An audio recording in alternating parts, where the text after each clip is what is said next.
Let's talk about one of the biggest headaches in the cloud, right?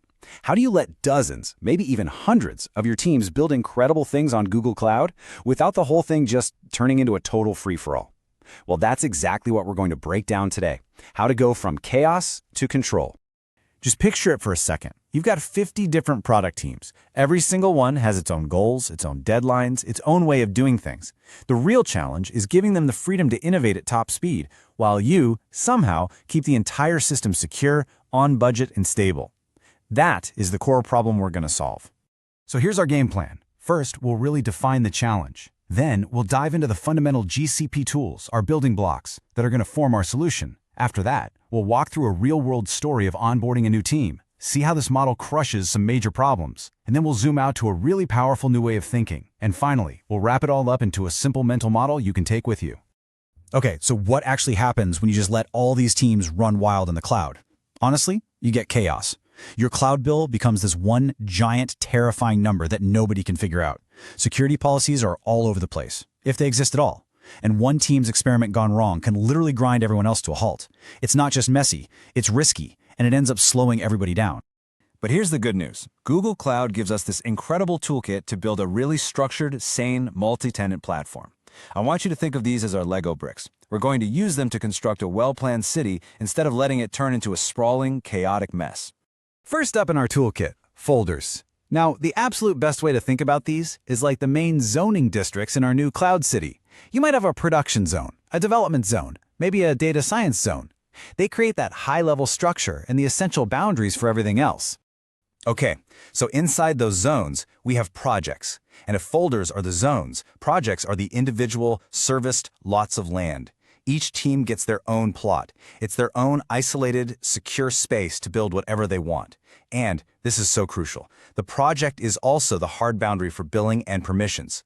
Of course, every plot of land needs utilities, right? It needs roads, electricity, plumbing. That's where the shared VPC, or virtual private cloud, comes in. It's the common network infrastructure that your central platform team provides and manages. It connects all those individual projects in a secure, centralized way. And last but not least, every well-run city needs rules. That's IAM. Think of it as the set of building codes, locks, and access keys for our city. It makes sure that the people living on one plot can't just wander into someone else's house. It defines exactly who can do what, enforcing that crucial principle of least privilege everywhere. Okay, so we've got our building blocks: folders, projects, shared VPC, and IAM. Theory is great, but let's see them in action. Let's imagine a brand new team, Team Phoenix, just got spun up. They need a secure cloud environment to start building their next big thing, and, they needed it yesterday. Instead of a process that takes weeks and a dozen tickets, this is what happens. Team Phoenix fills out one simple form. Automation instantly kicks in. A new GCP project, their plot of land, is created inside the right folder, let's say development. It's immediately connected to the shared VPC, so utilities are on, and because it's in that folder, all the right security and IAM policies, the building codes, are automatically inherited. Literally minutes later, they get a notification. Your environment is ready. Go build. It's fast, it's safe, and it's perfectly consistent. Now, that whole automated flow, it isn't just about being fast. It's about fundamentally solving those core nagging problems of having multiple teams in one cloud. So let's just pause and break down exactly what we just fixed with that simple workflow. Let's put it side by side, because the difference is night and day. The old way, you get one giant, mysterious bill. With the platform way, billing is tied directly to each project, so you have perfect, clear chargebacks.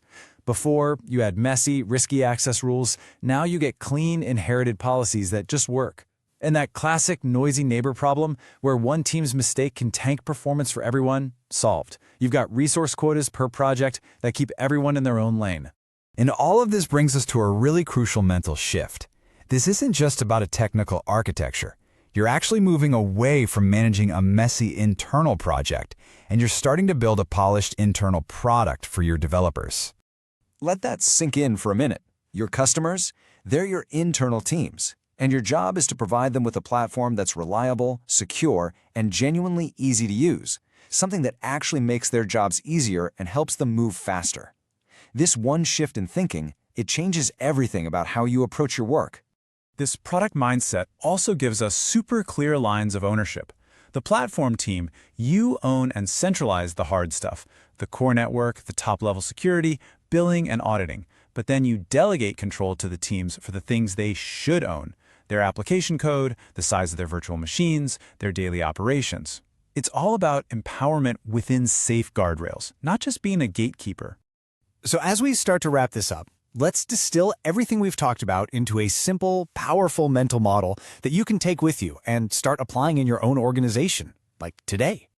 Here it is. This is what you need to remember. Isolate your teams with projects, organize those projects with folders, connect them all securely using a shared VPC, lock it all down with IAM, automate the entire process from start to finish, and maybe most importantly, always think like a product manager, because your internal teams are your most important customers.